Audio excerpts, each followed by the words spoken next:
Shalom, everyone. We're continuing through Psalm 27, and if we get through it all the way, we'll get into Psalm 46.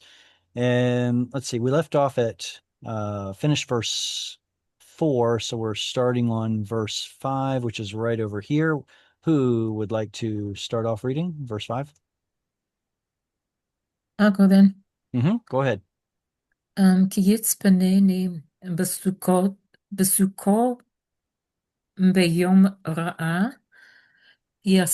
יסתירני בסתר אוכלו, בצור ירוממני. Very good. Yitzpaneni. What kind of a word is this? Yitzpaneni. יצפנני. What part of speech is it? Looks like a verb. Yeah. Looks Yeah, like a I would agree with that. with a pronominal suffix. Absolutely. So the pronominal suffix would be Ini. any, refers to me. Good. The Yiktol Yod says You feel? That it's the Yod says that it's a he will. Exactly. He Mhm. will. And what will he do? Tzadi Pei Nun. Do we know any other words from this root? Pizza Fanti, hidden, Billy Pizza Fanti.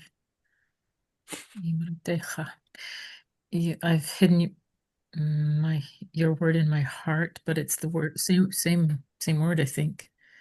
It's a fun. Oh, it's a fun. Tzafon. Yeah, tzafon. What does concealing have to do with the word tzafon, which means north? Hmm. Well, there's a Mount Tzafon up in Turkey. It's basically the Mount Olympus of the ancient Near East, where I guess all the various gods are hidden away in their mountain or whatever. And I don't know. Maybe seems to be the same root, but tzafan means to heal, so to conceal. So yitzpon means he concealed. Yitzpaneni, he concealed me. Concealed me where? In his sukkah. Mm-hmm. That's what it looks like, right? Except it's suko instead of sukkah. Uh, I don't know. Is the root supposed to be samich kaf missing yod, or samich kaf kaf, which we know is related to sukkah, Sukkot, the Feast of Tabernacles? With that hay sticking out there, I don't know. I'm not sure. I assumed it was, in fact, I believe I looked it up and it said it was related to Samech Kaf Kaf. And Bayom Ra'ah Yastireni. What binyan is Yastireni?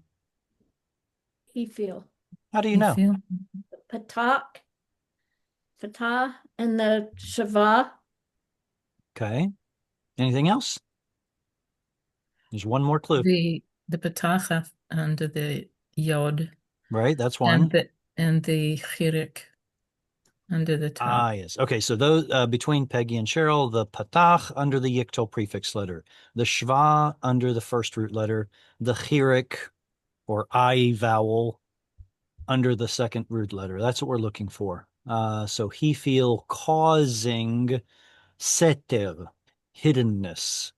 And then there's that any again that we saw from earlier. And then here is the noun related to that verb. Mhm. Beseter.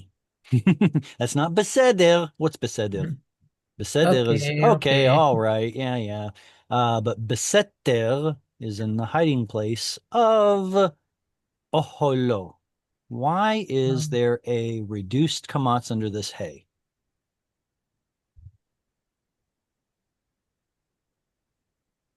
What's the word by itself? Ohel. All right, so we get this cholam right there. There's an artificial segol right there. The original form of the word was probably something like uhlu, whatever, however I guess I'll put a little ooh after it. Uhlu. We lost the ooh a long time ago, so now we have ul.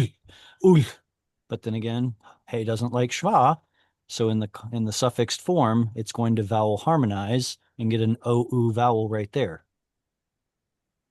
B'tzur Yeromemenu. Oh no, Yeromemeni. Wait. What's the root of this big long word? Ramam. Ramam. No, it's not Ramam. It's not Resh Mem Mem. It's not Resh Mem Mem. Room. Breshia. Boom! There you go. So why are there two mems here? What a Question. silly, silly thing. It's supposed to be Resh Vav Mem, and instead we see double mems. I wish I could give a good reason Weird for it. verb stems. I wish I could give a good reason for it, but both geminate and hollow roots do not usually do not appear in PL as we know it. It takes a special form of PL called Polel. polel. No. Well, I guess I should probably put one lamed. Polel. There we go. And in the passive, it would be Polal. polal. So what's happening is instead of us seeing the hollow root letter, whether it's a vav or a yod, it reduplicates the second root letter. Yay! Or if it's geminate, it shows you both root letters. Why does it do this? I don't know. Hebrew is the only language that has polel and polal, and also hit polel. But yeah, it's from rum. So if rum means to be high up, then the PL, that is polel, form of the verb would mean make You someone raise me up. make someone high You- up. Exactly. And whom does he make high up? Any. Me. He raises me up. Awesome. Questions on verse 5? All right. Who wants to read verse 6? Step right up, folks. Step right up. Don't be shy. Ve'ata yarum roshi al oyevai svivotai ve'ezbecha ve'oholo zivchei teruah ashira va'azamra ladonai. Okay. Ata, now, yarum, simple kal, yiktol from rum, the one we saw from earlier. Roshi. Okay. And now he, I guess, rises my head. Al oivai. Oh, he places, okay, so he makes it higher than oivai, my enemies, svivotai, the ones that are around me. All right, now this next form is not a standard yiktol. What is it? It's a cohortative. Cohortative. Cohortative. What does that mean? It means one CS or one CP. May I or Let me. I would like to. Yeah, exactly. It shows the and- desire of either me or us. And so I want to sacrifice.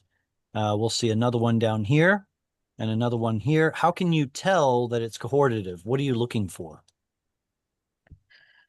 One CS, one CP, and a hey at the end Right. of the So Yictol. first person yiktols usually have aleph or a nun as the prefix letter, but then there's an extra kamatz hey on the end, and that's how you can know it's a cohortative. I desire to do something.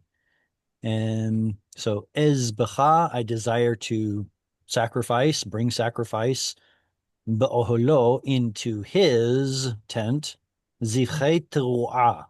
All right, what is the root of teruah? Rua? What? Probably. Ruah.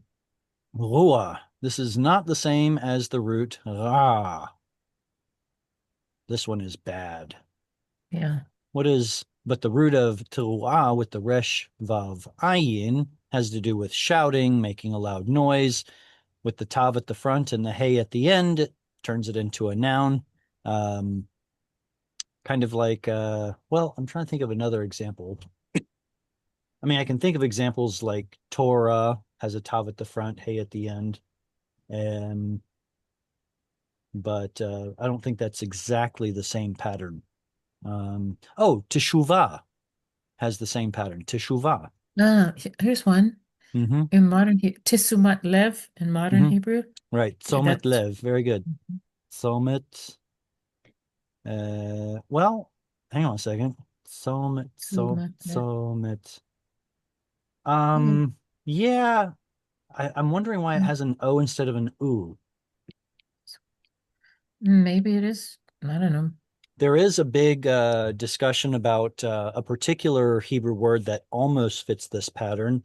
It's either tarotz or tarutz. What is the root roots? Resh vav tzadi.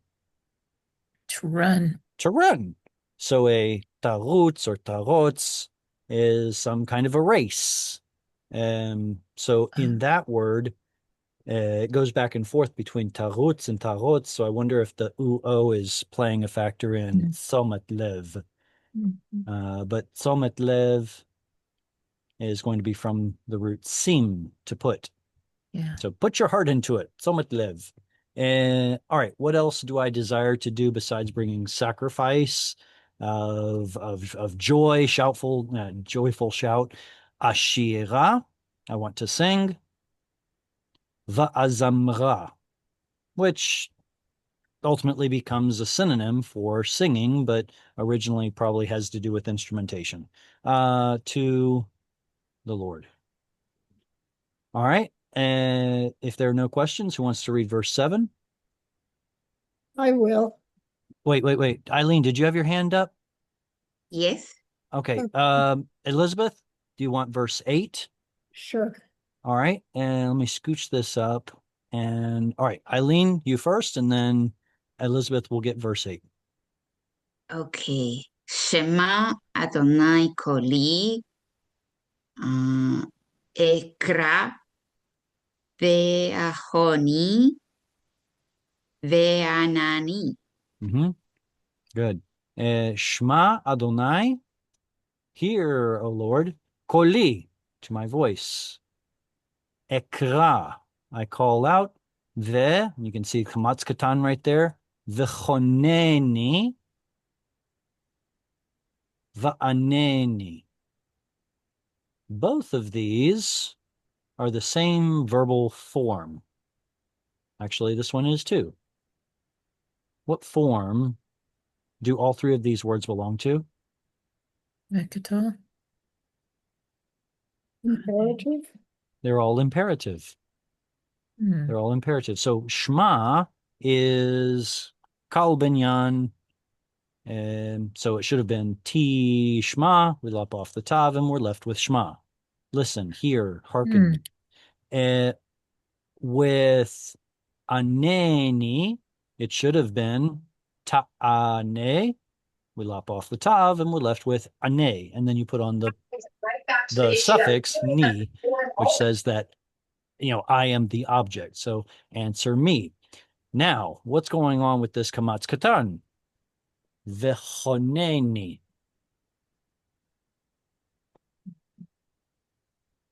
Why is that a Kamat Katan if it's not That a whole book fall? syllable? Very good. That's kind of my question. Well- I can't answer that without giving the answer away. But as far as the form goes, how can we be certain it's Kamatz Katan? That I'll answer. The next letter has a doubling dagesh, which creates a closed, unstressed syllable, Kamatz Katan. But your question is exactly what I'm asking. Why is there a Kamatz Katan there if this isn't like a Hofal or Pu'al or something like that? Why? Hint, we just talked about it. It's Remember a that geminate. polel has an O vowel in it, and geminate roots are in polel. So the form that we should have expected would be te cho. Oop, let me make that a chet. Techonen, like this. But then I guess the two noons collapsed into a single noon with dagesh. This holam loses stress, or actually, no, hang on a second. Is now too far away from stress. I don't know. I'm not sure. For whatever reason, the O drops to a short vowel in the imperative. But the reason that the O is there is because it's a polel. That's cool. Easy to geminate, overlook though. So is that hard and fast, if there's such a thing in Hebrew? A hard and fast rule that if it's, I know, if it's geminate and it's in PL, that it's going to be a polel? Almost. The best exception to the rule would be hallel, like hallelujah. There are others. I want to say that hallel also shows up in a regular PL form. Now yeah, exactly. Hallel is to praise. Hallel is to bore into or desecrate. So don't get those two confused. But other than that, by and large, yes, polel is going to be the binyan that geminates show up in. Aneni. All right. Next up is Elizabeth, verse 8. How long? What chapter is this? We are please? currently in chapter 27, Psalm 27. Thank you. Next slide. There it is. Okay, I found it. All right, go ahead, Elizabeth. Lekha, No. Amar, Go ahead. Sorry. Libi, Bach, Kashu, Fanai, et Panecha, Adonai, Navo, Kesh, Well, is it an O or an A? It's a patach. It's a Patak, Okay, avakesh. Avakesh. Very good. Where's the halfway point, the logical halfway point of this verse 8? It is at Pana. Good. We're looking for the etnach or etnachta. Panai is the halfway point. Lecha amar libi bakshu fanai et panecha Adonai avakesh. All right, so these two are parallel. They are almost saying the exact same thing, almost. Lecha amar libi, to you has said, my heart has said, bakshu fanai. Okay, bakesh is to seek, or livakesh is to seek. What form is this word here, though? Bakshu. It's masculine plural. Imperative. Is that imperative? Imperative. Good. Yeah, it should have been te vakesh or tivakshu. Lop off the tav of the yiktol, and it becomes an imperative. Hey, you all, seek, masculine singular, masculine plural, sorry. Hey, you all, seek fanai, my face. Is this God saying bakesh fanai? It's confusing. It's confusing because according to the text, it says to you, presumably to you, O Lord, since earlier second person is the Lord. So lecha, second person, must be referring to you, O Lord. To you, amar libi, my heart has said. So my heart is the one speaking to God, and I'm telling God, seek my face. That's kind of weird. If anybody noticed the note here, note 35, it suggests that maybe there was a little teeny tiny screw up here and it should have been panav. Yes. But it's still going to be difficult because why is it that we're saying bakshu? I guess the idea here is that the u should, or excuse me, the vav should have been put over here, and for whatever reason it shows up over there instead. It would make a lot more sense that way. If I say to my heart, hey, you, heart, listen up, that would be bakesh, seek, oh heart, because that would make it masculine singular. That makes sense. And whom or what should my heart seek? Panav, his face. Listen up, oh heart, seek his face. And then that's the halfway point. Then we get a restatement of that idea here, and this kind of seals the deal. Et panecha, back to second person, you, O Lord. See? Your face, O Lord, avakesh, I will seek. So that means if we have parallelism here, the first part should be stating essentially the same thing as the second part. So that's why some, I guess, really smart Hebrew folks or not grammarians, scholars, I guess, would argue that this probably should have been Bakesh Panav instead of what it currently is. It just doesn't fit the pattern. It doesn't fit the parallelism. Jared, Yes. how did you decide like number 35? What made you put that as a footnote? Oh, well, what I did in this version is I just reset the footnote count for each new book. So this would be the 35th note of the book of Psalms. That's all I did. From the beginning of Psalms onward, footnote 1, 2, 3, 4, 5, until it gets to the end and then starts over for the next book. Okay. Does your book include like if it's an enlarged letter or a diminished letter? No, I do not include the Masoretic tradition of enlarged and smaller letters. It does include the dots over and under that the Masoretes use to mark that something interesting is happening in the text. But no, I did not include enlarged and smaller numbers, letters. Thank you.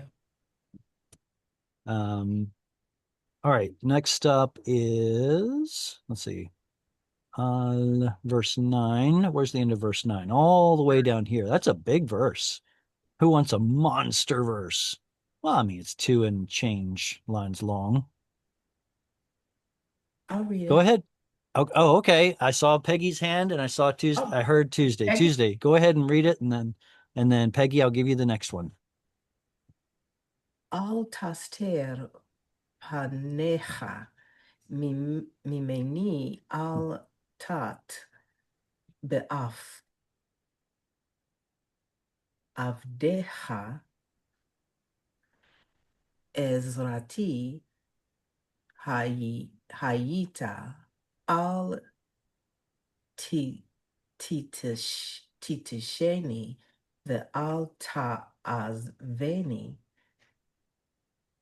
Elohe Yish-i. Perfect. Al taster. What binyan is taster? He feel How do you know? you have the patach under the prefix and the sere. Wait. Earlier, when we said he feel, it was supposed to be a patach, a shva, and then a chirik. Now all of a sudden it's a tzere. What happened? Is it because it's Yikto? Not just because it's yiktol. Actually, to be fair, to be perfectly technical about it, it's not a yiktol. It's actually a different form of a verb. Oh, is And- it Joseph? Yes, exactly. Precisely because it's Joseph, and we know it's Joseph because of the al, and because it's Joseph, we're going to lose those mater letters, such as a chirik yod. That is the reason it's tere instead of chirik yod. Al taster. Otherwise, it's the same verb we saw earlier. What was it? No, yes, yastir. What was it earlier? Yes, was it yastir or tastir? I forget. Anyway, Yes, Stireni. Yastireni, thank you. Oh, right, because it had the suffix and made the vowel letter go missing. Taster, don't you hide panecha, your face, mimeni. Now I put a stress right there on mimeni, but where's the cancellation mark say to put the stress? On It the- doesn't. oh, It on the doesn't. last. It It doesn't. doesn't? It does. I'm afraid that's one of those cancellation marks you can't trust. There are a few, right? The ones that are always prepositional or the ones that are always postpositional. They do not tell you where the stress is. And I guess over time you just start to recognize which ones are not reliable for telling you the stress location. But yeah, mimeni, we know from other places in the Bible, has the stress right there. Al tat ba'af avdecha. And that right there is telling us the stress, not to that. And tat. I'm having trouble parsing that out. Anyone care to help me? Help me with that. Well, is it he, Phil? Okay, well, there is a patach right there. Very, very observant. Can you tell me more about it? That. It is. Here, let's just say the quiet part out loud.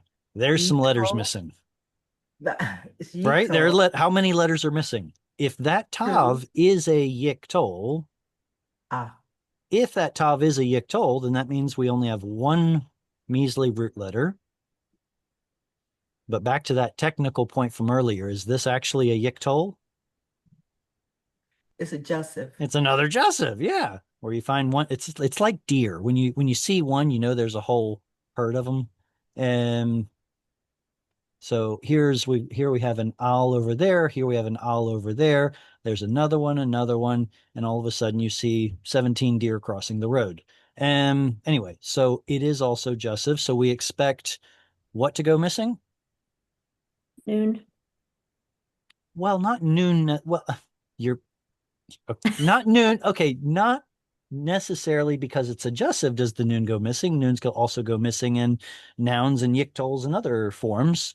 What two things happen in, or what, that's not a good way to ask it. What is that fancy word that's used Apocalypse. for Then Josephs? The hay. Apocapation. What does apocapation mean? It means you lose a syllable. So what are the two things that I teach my students to look out for when it comes to apocapation? Losing missing mater hay. letters. Good. So that what should have been a hey at the end is gone. But you can also expect to see penultimate stress instead of final stress. And so anyway, if there's supposed to be a hey at the end, does that help you any? is it Which one? Nata? Nate? Nata? Noon, tet, yod is the Sounds root. to me like you got it. Okay, so because there's no hey, that's why there's no dagesh. If there were a hey, then there would be a dagesh, and we'd be looking at the word tate. Or possibly tite, but whatever. The point is you now know all three root letters. What are they? Noon, tet, Miss, yod. missing known, missing noon, tet we saw, and hey that's missing because, or it's not really a hey, it's a missing yod that shows up as a hey, but that hey went missing because it's a Joseph. Joseph. Joseph. So that's a really fun word. Two root letters missing, but it does come from nata, which means to. Stretch Wonder. out. But nata meant something like Um, incline, decline, make something kind of bend away. So here he's saying al tat or whatever, ba'af avdecha. Don't turn what? Turn what away? Is there an object I'm missing here? servant. Yeah. Servant? Don't No. turn Turn aside aside in anger your your servant. servant. So this is the object. Why isn't there a direct object marker? It's a psalm. Psalms don't exactly. Psalms don't use those particles that we expect to see in prose in narrative. And right, so this is probably the object. Do not turn aside. Okay, so that comes back to the original question. If that is a patach, is that a he feel? Does it have to be a he feel? What else would have a patah there? Well, let me show you something. Mm, ta'azov. Myself. Ta'azov is kal. Kal yiktol. But it has a patach. Why? The Why? guttural. Because of the guttural. Very good. So let me try a different one. On. Ooh. Ooh. Ooh. Okay. Yes. Yes. Okay. What if, okay, let's keep it in the Jussive family. Al ta'an. Al ta'an. What would that be? Has a patach.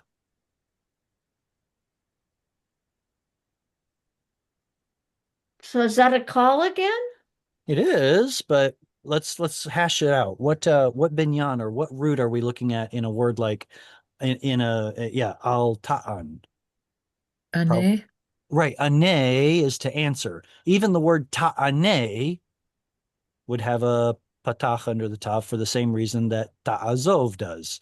And so the point being that it is possible to get a patach, but the question that Peggy asked is why? Now, it's not fair to say that it's because of the ayin. What's the actual reason behind why there's a patach there? The ayin just makes the original patach show up. It has to do with this. Yiktol is not exactly the original pattern, is it? What was the original pattern? Yaktul. Tall. Yaktulu. Yaktulu. The U fell off a long time ago. Yaktul is the original pattern. Are there any good words that Stated or preserve? 2 or 3 gutturals. So, Are there right? any good words that preserve the Yaktul pattern? Like that original Yaktul pattern? Sure there are. I'm sure there are. Of course there are. Well, the examples that I like to give are the hollow verbs. Think of like shuv, right? Shuv. If we put a yod in front of it, it becomes yash woov, right? Yash woov. Well, I mean, the vowels shifted around a little bit. What should have been original yaktul yashwuv actually becomes what? Shove. No. Yeah, there it is. Yashuv. Good. So it actually shifted the syllables around a little bit, and because of the compound vowel that's created with the vav and the kibbutz. So yashwuv becomes yashuv. So that actually preserves an original yaktulu pattern. So now back to Peggy's question. Why is there a patach on some kal verbs? Because the original yiktol pattern was actually yaktulu with a patach. The ayin just makes it show up. So really the question that we should be asking is, where did the chirik come from? Yeah, good question. Devolution of the language. Evidently it was easier to say yiktol than it was yaktul. And something similar. Actually, I was looking at an email today. Someone was talking about what was it? Instead of calling it the Muslim Brotherhood, they called it the Muslim Brotherhood. And I'm like, oh my gosh, that's exactly like similar things that happened in Hebrew where oo sounds become o sounds and sharp e sounds become kind of squashed. Kind of like chirik turning into tsere, but unfortunately we don't have a good example of turning into a lazy e sound. Anyway, the point is vowels shift over time, and there are plenty of examples of that. Can you explain Joseph? Jussive, yes, absolutely. And a volative verb is one that shows the desire of the speaker. Now, it comes in three different flavors: first person, second person, and third person, which is how many people show up in a conversation, right? If I am talking to you, Elizabeth, that means I, who am running my mouth, am first person. You, who are listening to me running my mouth, would be second person. And if we talked about Peggy, she would be third person. No, actually, she's in the room, so she's not third person. She's listening. Joe Bob is not in the room, so he is third person. Okay, so if I say I want to do something, like I want to sacrifice, I want to sing, I want to play an instrument, that's what we called earlier the cohortative. That's supposed to be COH, use your imagination. But if it's second person, hey, you, do something, study your Hebrew, that would be the imperative. The third person is the jussive. If I speak to my master or to my king, I don't say, yo, king, listen up. I've got something that you need to do. He'd say, get out of my courtroom, get out of my palace. No, I would say, if it pleases the king, let the king do A, B, C, X, Y, Z. Let him do something is the jussive form. That having been clarified, jussive does also have a secondary, pun intended, secondary use in the second person. If I say, don't do it, that's also jussive. So those are called negative. They're technically not negative imperatives, but I think that we lack the vocabulary to say jussive in the negative, but whatever. So if I say don't do that, that's technically also adjussive. Do you have any follow-up questions on that, Elizabeth? Does that make a little bit more sense, maybe? Yes, it does. Thank you. All right. Okay. All right. Does anyone else have a follow-up question on this or anything else before we start reading again? I have one more quick follow-up question. Yes, ma'am. Can you just remind me what you said about Joseph? One thing that'll happen is you get the apocryphated hay. And what was Right. the other? Well, apocompation is what I said to look out for, and it's one singular event, but it's really two different phenomena all wrapped up in that one event called apocompation. So apocompation technically means you lose a syllable. And so I would say look out for two things. First, you're looking for missing mater letters. And then secondly, look for a stress move, a move in the stress, maybe from the ultima to the penultima. And like, for example, in the word yomer, usually we see yomer in the context of a vayikol, like vayomer. But if there's no vayikol vav on the front, what you're actually looking at is a jussive. So yomer would mean let him say, or al yomer would mean do not let him say, or al tomer would mean Do not let You say. don't say. Exactly. Speaking to second person, don't you do something. Don't say, hey, besides the al, there's one more clue word that can show up attached to volatives, all volatives. Does nah. anybody know? Nah, exactly. If you happen to ever see the word nun aleph na, that's always going to indicate that you're looking at a volative, whether it's a cohortative, an imperative, a jussive, whatever. Or it can actually show up in the negative as well. Al tomer na or al na tomer. Okay, it is possible to get both of them. So na is always attached to one of those. Is that from the word Anna? Like they translate it, please. Right. Is it the same word? I actually had I remember sitting in class and my, expert Semitic language professor was going on and on about her theories about where na comes from. And in the end, she said, well, I have theories, but no one knows. So maybe, maybe not. But in the word Anadonai Hoshiana Anadon, yeah, that one. I would say, yeah, it seems like the same thing. Wait a minute, wait. Anna, right. Okay, it has to be. It has to be. I was about to say Anna can also be something else, but that's in Aramaic. Yeah. Hoshiana Anna. Anna, yeah, Hoshiana. Well, Hoshiana already has the na built into it. So I guess yeah, I would need to do a little more research on that. I'm not sure why it has both anna and na. Maybe it is. Please. And the particle of entreaty both. And okay, so if did we get all the way to the end or not? Ezrati Hayita. Ezrati Hayita. You were my Ezrat, help in an abstract sense.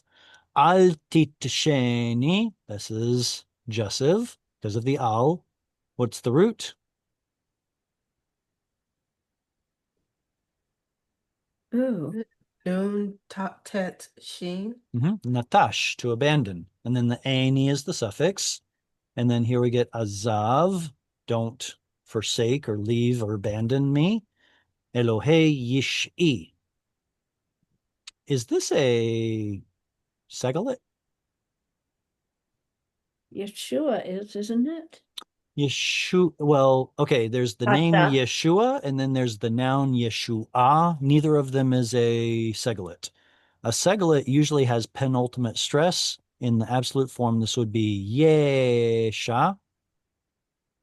So yes, it is a Segalit, but in the suffixed form, we get the original Chirik I vowel, Yish-i. So this is a Segalit, but over here it's in suffixed form. So salvation, mine. All right, next up, we've got verse 10. Who was up for verse 10? Do we have someone waiting? Peggy. Yes, Peggy, of course. Little teeny tiny verse. Man, I might have to give you 2 verses. Anyway, go ahead with 10, please. Okay. Ki ani avi va ve'imi azavnu azav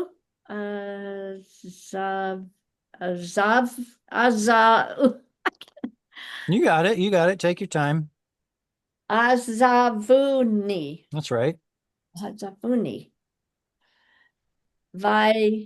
Adonai Ya'asfeni.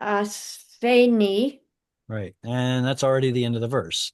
Ki avi ve'imi azavuni. So azavu appears to be a kind of, I don't want to call it pausal, but it is interesting to see that it's not azavu with a kamatz and then shva like we would usually expect, but rather it becomes reduced vowel kamatz. Azavuni. So the ni is the pronominal suffix. Azvu or azavu, whatever. They forsook me. And the Lord, Vadonai, Ya'asfeni, from the root asaf. What is asaf? Like the sons of us, the psalm writers, asaf. Doesn't it mean to gather? Yeah. To gather or collect together. Yeah. So Ya'asfeni, is that a he feel?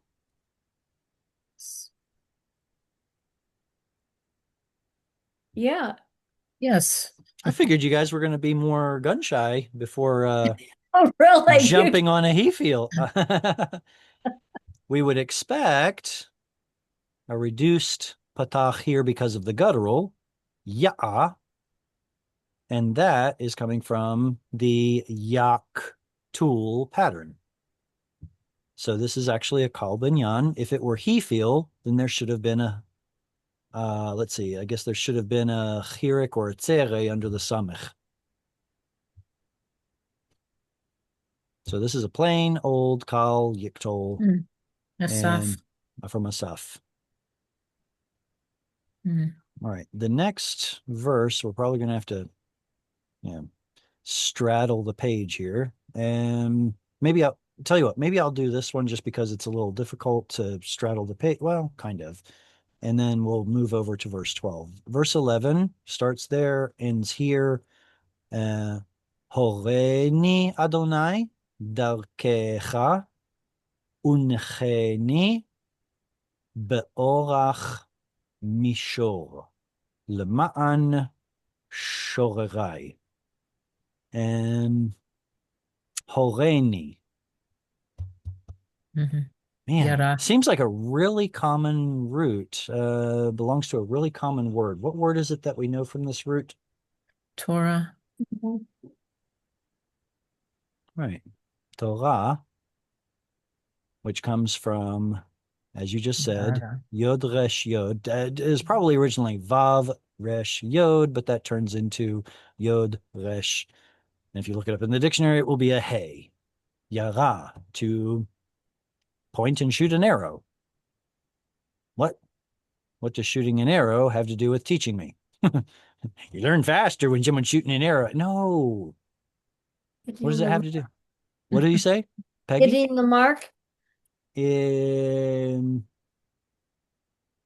I see where you're coming from with that, because the opposite, chata, means to miss the mark. That's an interesting connection. I like that. And horeni is actually hif'il. So the idea of teaching in Hebrew is causing someone to shoot accurately. It's kind of cool. You know how when someone launches their words out, there's no way you can get it back? Like the Hebrew says, words are like arrows. Once you release them, you can't take them back. Yeah. So if someone is causing someone else to loose their arrow, it's like you're teaching them to do something that has other ramifications beyond them. That's the idea of instruction.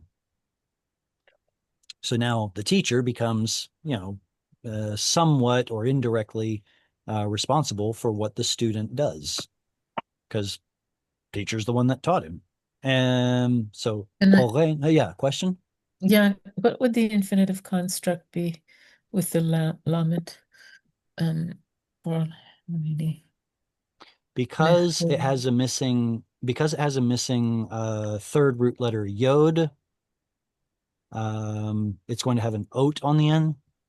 And because it has a an original vav that shows up in the he feel, the vav stays. Lehorot, to instruct. Jared, Okay. what did you say the word Thank for you. miss the mark is? Hara. Chet, sin. Chata, to sin, is allegedly an archery term, or it can also show up in the he feel. I guess put it in the past, I guess it would be heche t, causing to miss a mark or something like that. But chata, missing the mark, sinning. Or at least that's the thought that I got when I heard hit the mark versus miss the mark. What is the root of shorerai? Short. Shorer. I want to say Sharar? crash something, but Sharar? Okay. Sheen Resh. If it's shin resh resh, then what form is this word? Participle. No. Yeah, there's an Participle? O right there. Exactly. So it's like sovev, and then making it, if it were possible to make that possessive and plural, it would become sovavai. Yeah, it's geminate and it's a participle. Yeah. Wait. So what's the root of mishorer?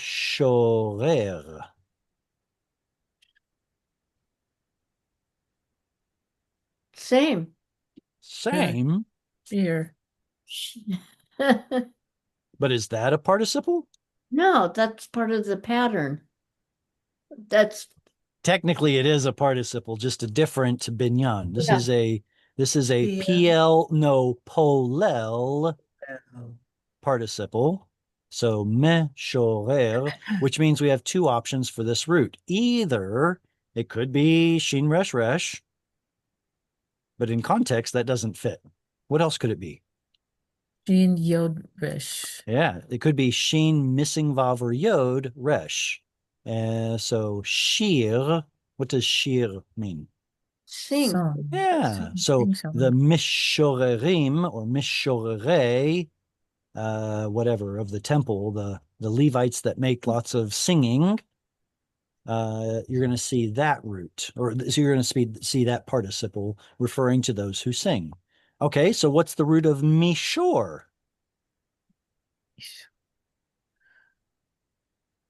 Yashar. Ah, too easy. Okay, so why does this have an O sound in it? Yashar. It's a that's not a participle. No, it's not a participle. Hmm. And it can't be an absolute infinitive because they don't have mem. That's right. Yeah. So the mem at the front and the context seem to indicate that this is a noun. So the mem is probably just part of the noun pattern. And so we should expect the root to be somewhere inside of here. And hence that's where Cheryl's getting yashar. Not to mention level, straight ground, yashar, straight. So a mishor would be a plot of ground that is Great. straight or level. Exactly. Right. All right. So that still didn't answer my question, though. Where does the O come from? Is that part of the pattern? I don't know. Maybe it's part of the Canaanite shift. What's the Canaanite shift? I always forget. I always forget that too. I was wondering about that earlier when you said something today, and then I couldn't remember what it Like was. from a non-consonant move to turn into a consonant, shifting. Okay. Okay. I hear you. In Aramaic, you say Vowel. shalom. In Arabic, you say salam. And in Hebrew, you say Shalom. Shalom. shalom. Wait. A to O. Or specifically, kamatz to cholam. That's the Canaanite shift. What it means is that the so-called Canaanite languages, or the languages that are near the Canaanites, and those are the ones that have a shift from to O. When exactly? Nobody can define 100%. There seem to always be exceptions, but it is definitely a confirmed phenomenon that where all other Semitic languages have a kamatz, Canaanite languages will often have an O vowel, and not all the time. Like, for example, in the word shulchan, there probably should have been a Canaanite shift there, shulchon, but it didn't happen. It's still an ah. What's a shulchan? Table. A table. Yeah, exactly. So anyway, those ahs that turn into O's. Oh, by the way, did you know that participles, Kal participles, have a Canaanite shift? In Aramaic, if you want to say someone is guarding, that would be Bar. shamir. But in Hebrew, it becomes shomer. So you get to see two transformations here. Canaanite shift turns A to O, and original chirik, or I vowel, in Hebrew often is represented by tzere. These two words are related. Or excuse me, And obviously so they're related. The patterns are related. the Canaanite, whose language was it originally? What do you mean? Well, Shamir. Which language? This is okay. Sorry, this one is Aramaic, Aramaic. Okay. and this one is Hebrew. Okay. So this And is that's just where the Canaanites this is get just that. illustrating vowel shifts. Okay. Ultimately, what we can know about the oldest Semitic languages is merely a synthesis of all the various forms in all the various Semitic languages and how they could have come from one common ancestor, if you will. So anyway, that's Oh, the best guess. Hebrew wasn't the first Semitic language then. No, no. The so-called Proto-Semitic language is entirely hypothetical because it was never written down. Writing had not been invented when the original Proto-Semitic language existed. The earliest writing that does exist is Akkadian, which is going to be close to where Abraham lived, next door to the Sumerians. They wrote in cuneiform, but Akkadian is a Semitic language. From Abraham's time? Oh, long before. Well, I mean, people who study this would say Akkadian is dated to long before and during, all the way up to, gosh, how long did Akkadian run before it ran out? It was during the Common Era. I don't remember if it was second century or something like that, but Akkadian had a good long run. Oh, wow. But yeah, there are tons and tons of Akkadian writings that have never been translated simply because of the multitude of manuscripts and cuneiform tablets. But yeah, they had all kinds of writings on mathematics, medicine, science, astronomy, you name it. Already, you know, before Abraham's time. So they were probably a relatively um I want to say third world. What's the word I'm looking? Not first world. What's the word I'm looking? Advanced society, I guess you could say, by modern standards. Which means they might have also been terribly wicked and sinful. So by the time of Moses, when it says that Joshua read everything that Moses had written, what was it? Some form of Hebrew? Yes. What did he write? Yes. Pictograms or what? It would Pictogram. have been a form of Hebrew.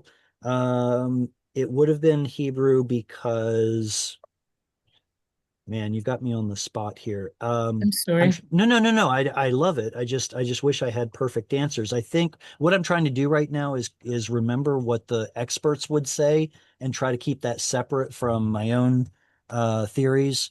The experts would probably say something like the Israelite language was a derivative of the language that the Canaanites were speaking, You'd think. which means that Abraham would have spoken something akin to Akkadian. Mhm. And then when he comes to the land, it's formed by the Canaanite language. So now it's more Canaanite. Canaanitized. Canaanitized or something like that. Right. And that somehow is what ultimately becomes original Hebrew. And then, of course, Hebrew has a long history beyond that. Whether I agree with that is a different story. I guess it doesn't matter what I think, but that's what the experts say. And the Aramaic was brought from the East. Yes.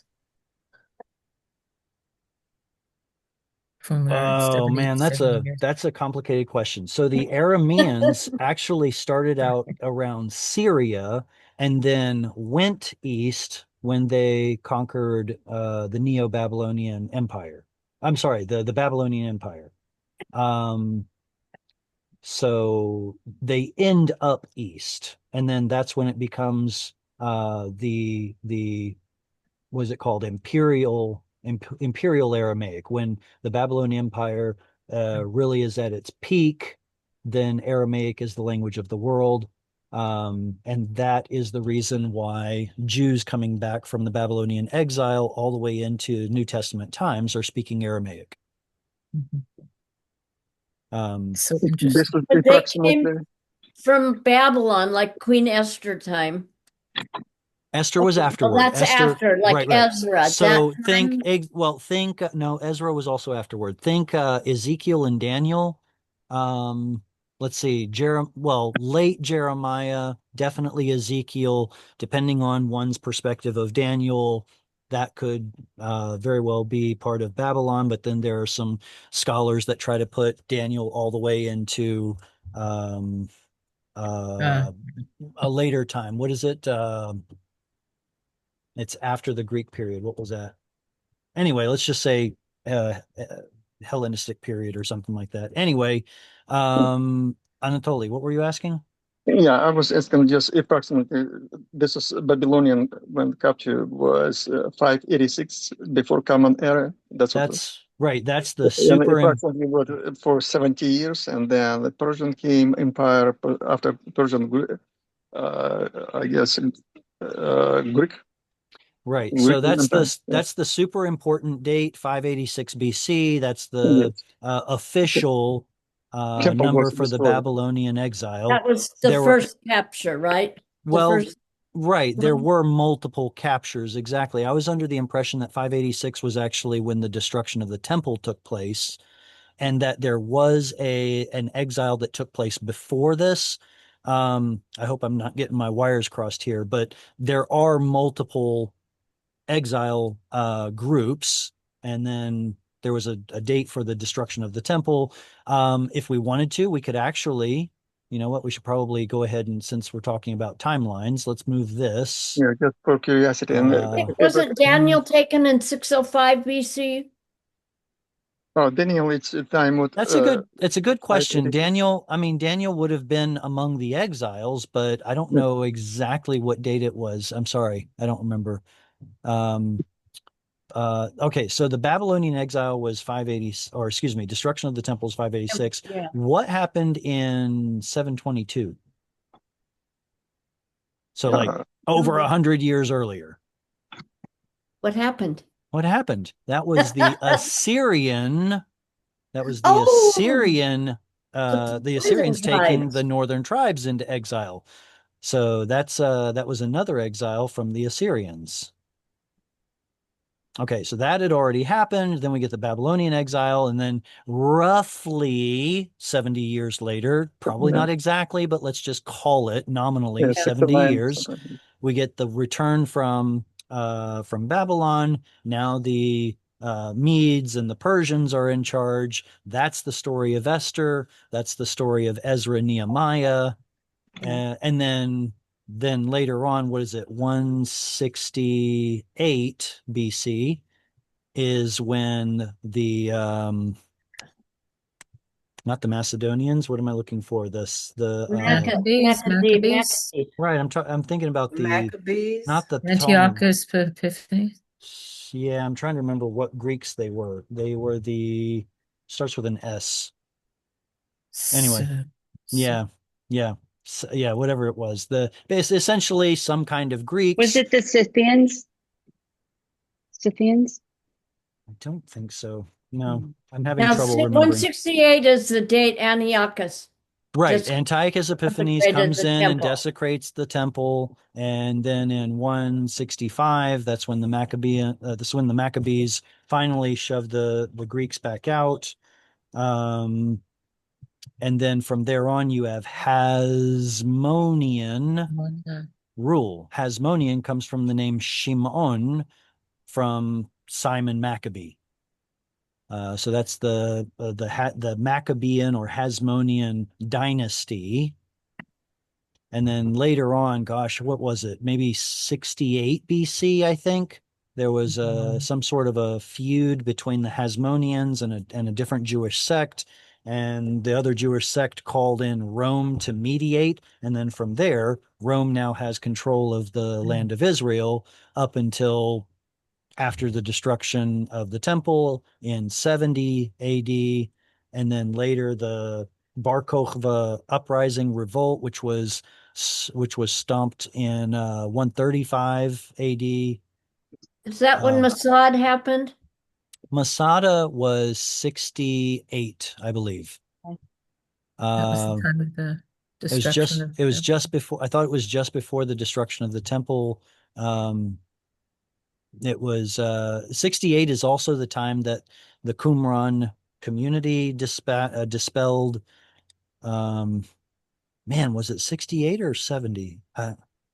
I think it was 68. I can't remember. I think it was sometime around 70 is when Masada happened. If anyone doesn't know, Masada is the summer home of Herod. Well, not the Herodian, but it was a summer home of Herod. And it's basically a giant plateau in the desert that has food stores, water. It's a natural fortress. And a bunch of Jews went over there fleeing Jerusalem and took control of Masada. And the Romans spent, I thought it was a couple or few years Yeah, building 2 up years, I think. soil, building up dirt to be Yeah, able the ramp. to get into the fortress. It was and then of course all the Jews, they thought it would be better to terminate their own lives than to go into servitude to the Romans. So most of them took their own lives. A few survived. And there were about thousands of them, 988 Jewish people in Masada. Yeah, I And don't this- remember how many. It was a and pretty pretty much good number. just few Yeah. died. I mean, few left or something. But it really shows how much of a fortress Masada actually was. It was so easily defendable. It was easy to defend that it's a great story. So any other questions on timeline related stuff? Oh, Yeah, No. just since Fascinating. since we're on absolutely. the subject of timelines, 135 is the Bar Kokhba revolt. Does anybody remember who Bar Kokhba was? It was Bar Kosiba that Rabbi Akiva thought was the Messiah, but he actually wasn't. They called him Bar Kokhba. What is Kochav? Star. Star. So the son of the star, referring to Balaam's prophecy in the book of Numbers, was it? Yeah. Oh, yeah. So he called him the son of the star, but unfortunately he died, and that whole movement died with him. Then, about 65 years later, in 200 AD, apparently too many sages were being killed by the Romans. So the president of the Sanhedrin begrudgingly decided to put into writing the Jewish tradition up to that point, and that work is called the Mishnah? Talmud. Mishnah. Mhm. Then 150 years later in Yavne, there was an extended form, I guess you could say, commentary to the Mishnah, and that was the Jerusalem Talmud. Usually it's Y Talmud instead of J, so my apologies for that. Y Talmud. And then 150 years after that, there was a more in-depth effort to write a better Talmud in Babylon, where there was still a thriving Jewish population and lots of sages living out there.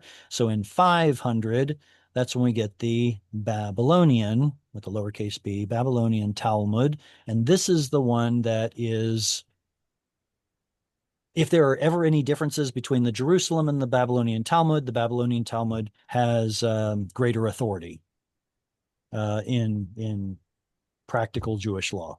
So anyway, that gives you something of a timeline all the way from 722 BC all the way to 500 AD. And then shortly after that is the rise of Islam, from what, 550, 80, 60, 70, 580. 80. Yeah, somewhere in there. Right. And then after that, we've got the medieval times, the Masoretic. When did the Masoretic Masoretic. scribes show up? 700, was it? Very good. From 700s to 1100s, or rather 7th to 11th centuries. So somewhere in there, maybe the 800s to 1200s. somewhere in that time period, that's when the Masoretic Masoretic scribes were putting down their tradition to writing. Where did they do that? In multiple Tiberius. places. In multiple places. There was an effort in Famous. Babylon, there was an effort in Tiberias, and there was one more effort. I forget where. And if you wanted to, you might even no, I don't want to say that. But in the end, the tradition that won was the Tiberian Masoretic tradition. When you said Yavne, where? Oh, Where? Jamna, something like that. Yavne. I think in Where is English, it? it's near the center of Israel. Okay. Yeah. Because there's a Yavne on the mountain close to Tiberias, not too far from Tiberias. It's a Okay. place called Yavne. Okay. I'm not sure if it's the same one. I wish I knew. So anyway, hopefully that gives us a little bit of bearing, understanding where love we're it. coming from. Yeah. Thank you, That Jerry. was Yeah, So great. from Abraham was born roughly about 2166 before Common Era from Abraham. And then Boy, it's been a Isaac long is time since I've done the math. I thought it was somewhere around 21, but yeah, somewhere around there. Wait. Yeah, you put that Wait. into a No. chart. It was the 1800s when he was in the land of Israel, right? 1800s BC? No, I don't remember that. Sorry. No, I'll have to look that up again. Yeah, And- Can that I could ask be you a a quick great question? chart. Mhm. Totally off topic. How many people are watching right now? Or how many people are in the class right now? 11. 11. Okay. Because Yeah. I'm just wondering why I can't see everybody. Usually I can use an Oh. arrow and it's just showing I think- 6 people and that's it. I have an arrow there. It may also be only people that have their cameras on. I don't know. Oh, okay. All right, so we have about 15 minutes. You guys want to do some more reading then? Yeah. Who wants to take verse 12? I'm going to give Peggy first right of refusal since verse 10 was so short. Do you want to read, Peggy? Yeah, let me move this thing out of the way. Okay. These stupid pictures are always in the way.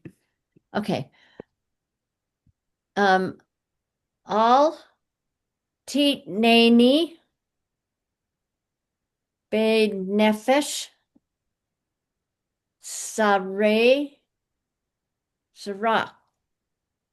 ki kamu bi ide sheker vi pehach Hamas. Hamas, yeah. Al titeneni benefesh tzarai. There's our halfway point. Ki kamu vi ede sheker vifeach Hamas. All right, there's another al. So that must be a Joseph. probably a jussive. Yeah, al means don't do it. Negative jussive. First tav here. Well, I was going to say something else, but no. What's the root of this? Titaneni. Natan, Titaneni. yes.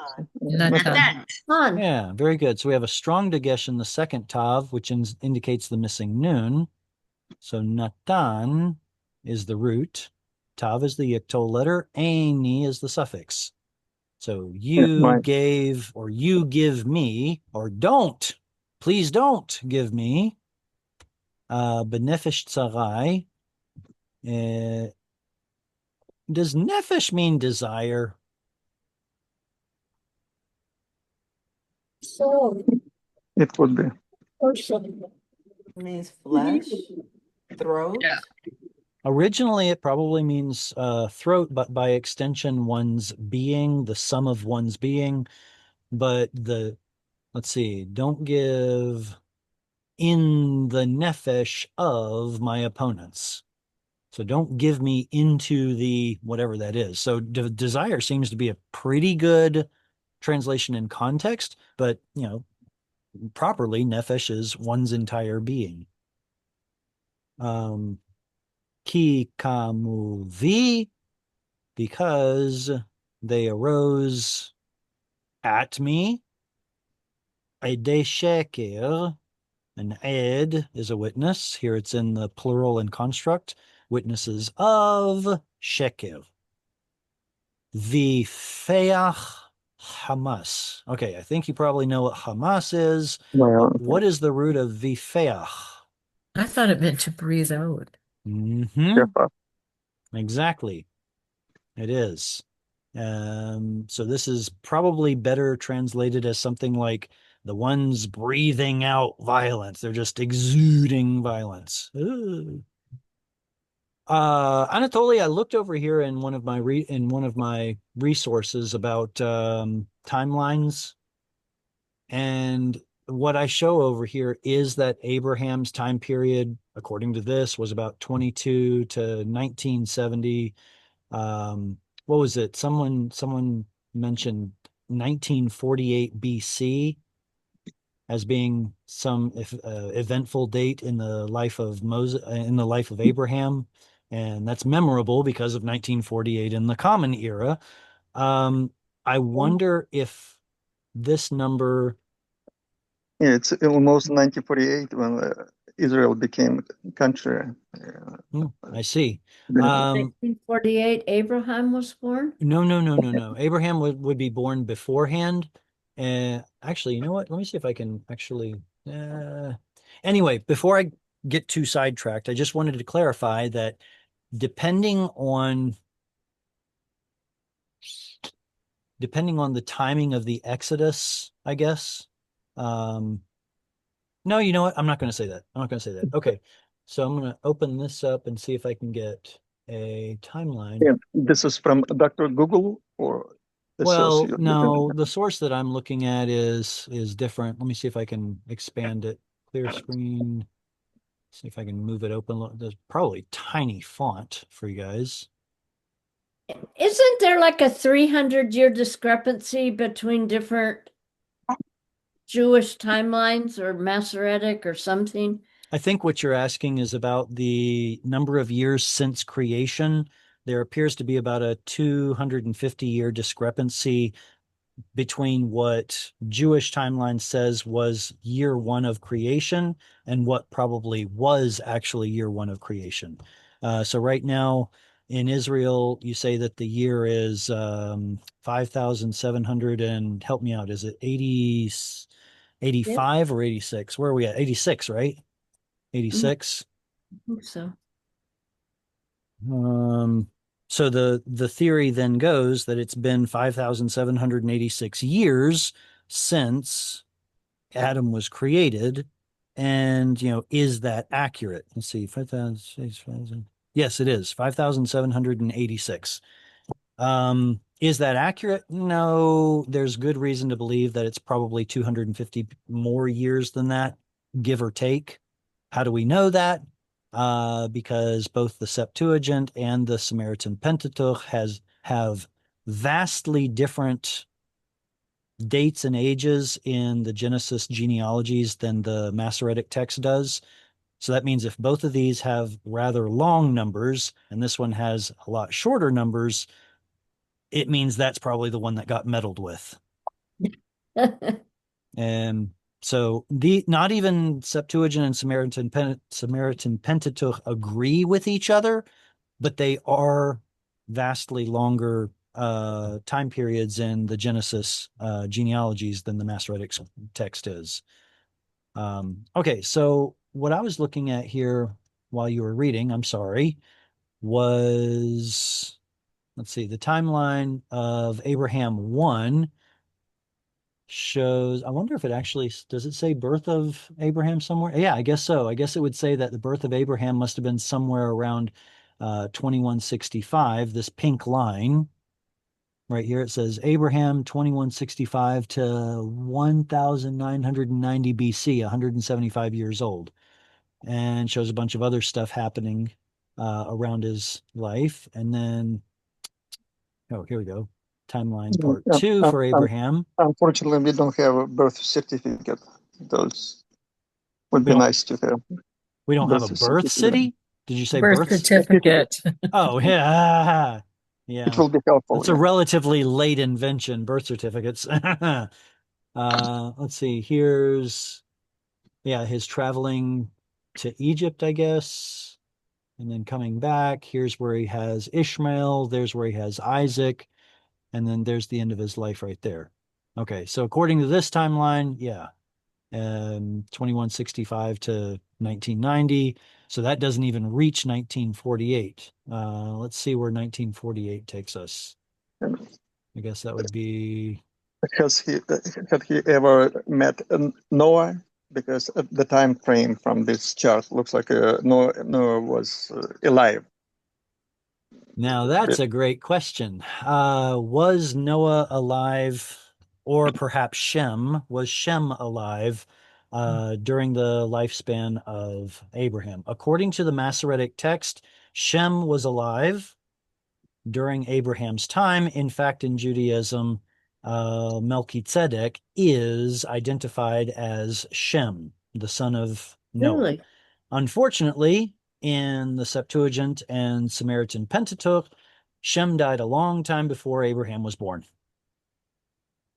So it's actually I guess you could call it a fringe theory, but I'll go ahead and mention it, that the whole point of meddling with the numbers in the Masoretic text was to bring the lifetime of Shem into being contemporary with Abraham, so that Melchizedek was necessarily the same. How do I say this? The priesthood that ultimately becomes Levi's is ostensibly in Judaism from Abraham, which he gets from Melchizedek, and that's what happens in the book of Genesis. But if we identify Melchizedek as Shem, it completely destroys the credibility of the New Testament book of Hebrews that talks about a priesthood that was separate from that of Levi's. That has So, no. well, no, I would. So it's just a theory, but it's possible that the Masoretic tradition meddled with the numbers as an anti-Christian rhetoric. What a surprise! Surprise! So if anyone ever tells you that Melchizedek was Shem, just realize that's a Jewish tradition that doesn't seem to fit the numbers for the other two ancient witnesses of the forelage of the Hebrew text of the Bible. So anyway, so where were we? We were talking about, oh yes, somebody was reading, and I need to Jared, get you that said the back. Septuagint, and what's the other witness? The Samaritan Pentateuch. The Samaritan Pentateuch was authored sometime before the Babylon. Let's see. No, excuse me. Sometime. Well, how do we say this? Sometime between 722 and basically between the two exiles. The Samaritan Pentateuch is the 5 books of Moses that were written, authored, kept, compiled, whatever, sometime between the Assyrian exile and the Babylonian exile. When exactly, nobody knows, but somewhere in that range. So therefore, it is much older than either the Septuagint or the Masoretic tradition, but it also has some pretty obvious differences, some pretty stark differences between the later traditions that are particularly pro-Samaritan, like Samaritan. Like, for example, they say that the place where God chooses is on Mount Gerizim, not Jerusalem. That's what their version says. Whereas Septuagint and Masoretic texts say that and Dead Sea Scrolls say that it's in Jerusalem. As you all know, I think you know, the Samaritans are a relatively small group of Israelites, numbering in the hundreds, that have a temple on Mount Gerizim because they believe that's where the true place of worship is. And that takes us back to the Samaritan woman at the well story of the New Testament. You say that worship is in Jerusalem. We say it is here on this mountain, and Messiah will clear it all up when he comes. And then Yeshua is like, the one you were speaking to, I am he. So that's any other questions on that before we get back to reading? Fascinating. Fascinating. Yeah. It's amazing what a little bit of, timeline and geography, what that can do to help better understand one's perception or reading of the Bible. Cheryl, you said do you mind me asking, did you live close to Mount Gerizim at all? You're on mute. No, I lived in Jerusalem most of the time on the Hmm. coast. But we visited up in Perea, the mountains around Mhm. Tiberias quite a bit. Oh, yeah. It's up there. All right, we are, let's see, Al titneni, don't give me benefesh tzarai into the being of my enemies or opponents. Kikamu vi adesheker vifach hamas. Okay, so verse 13, this might, you know what? We might be able to get through this. Can I read that two more one? verses. Yeah, 13, go ahead. Yeah, thank you. Lule hemanti lirot betuv Adonai be'eretz chaim. Very good. Can I read the Lule. next one too? Because Yeah, it's of just course. part Go of ahead. it. Go ahead. Yeah. Go ahead now. Go ahead, read now. Kaveh el Adonai, chazak ve'ye'ametz libecha ve'kaveh el Adonai. Very strong. Okay, thank you.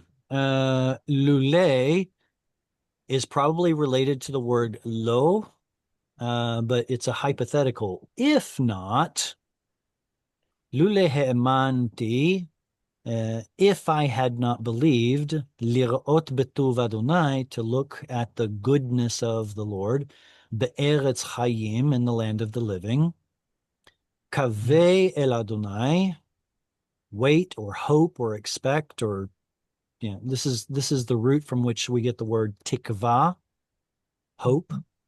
Kaveh el Adonai, chazak ve'yametz libecha. Is this an imperative? Chazak, be strong.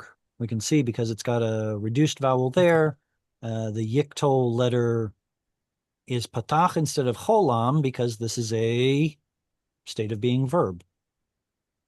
So yechezak is, there we go, yechezak. That's the regular yiktol form. He will be strong. I don't know if you can tell, there's a segol and then a reduced segol. Yechezak. Why? Because the is reminiscent of an original what vowel? I.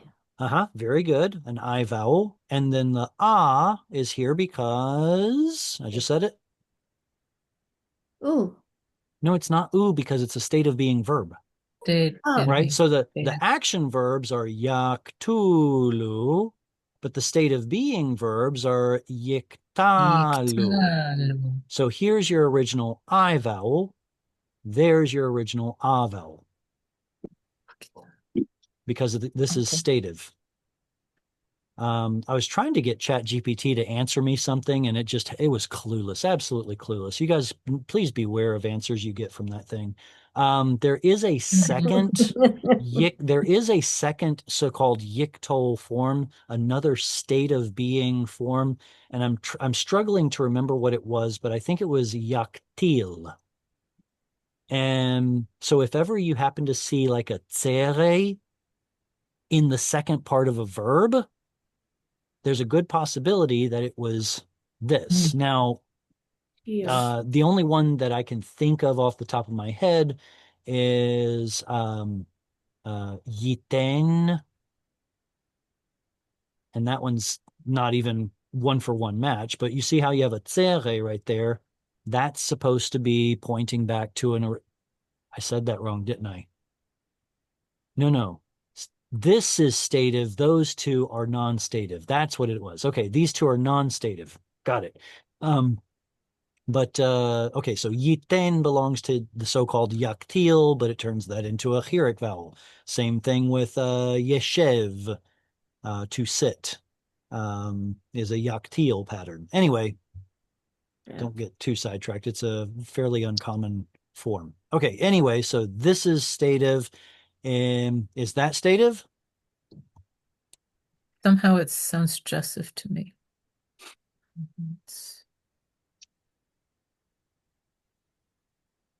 Anyone? It's not Joseph.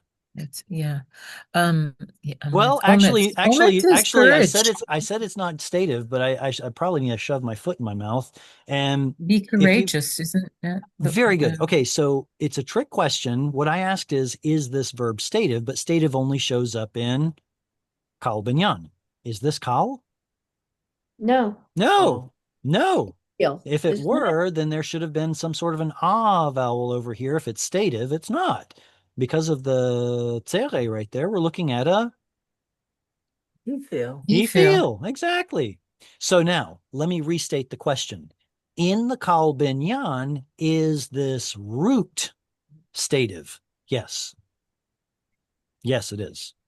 But this is in he feel, so it is not, there are no really no statives. As soon as I say there is something categorical, I think of an exception. Whatever. I'm thinking of the word yalbin, something being white. Anyway, v'ya'ametz in the kal binyan would be stated, but this is he feel. It turns it into a transitive verb, making strong libecha. Or possibly, no, wait, did I do that right? Is it the Lord who is making strong your heart? Kaveh el Adonai, chazak, be strong, v'ya'ametz libecha. No. Yeah, Is your it heart be strong. strong and waiting for the Lord. Well, Yeah. let me just Yeah, tell no. you where I am. Libecha is masculine singular. This is a masculine singular verb. And here we get another masculine singular. So my question is, who's the subject? Who's the object? Technically, libecha or Adonai could be the subject. So is it your heart that's making strong, or is it the Lord that's making your heart strong? That seems to make more sense in the context. Kaveh el Adonai. So chazak, kaveh, these are all imperatives speaking to you, second person. So, hey, you, wait on the Lord, or unto the Lord, or up to, and then be strong, another imperative. Ve'ya'ametz libecha. Now, because we just said Adonai, it would make sense that that's the subject, and then this is the object, and it makes sense in context. And then another imperative, and wait on the Lord, a repetition from earlier. Okay, comments or questions?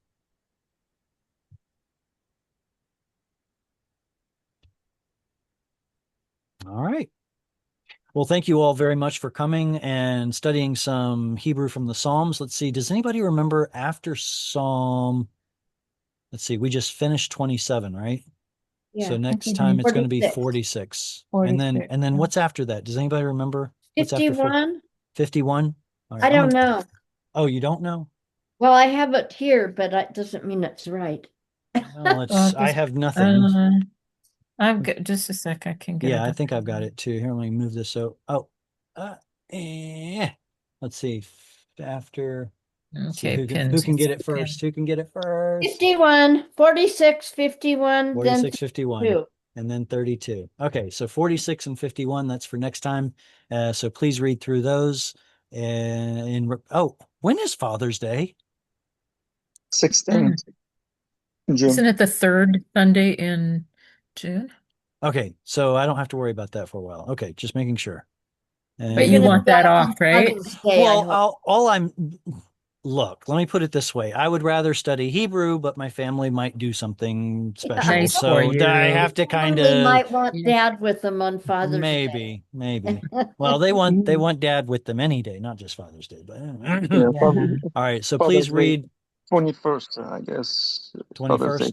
All right. Please 51 read and Psalm 32. 46 and 51 for next week. Until then, lihitraot v'shalom.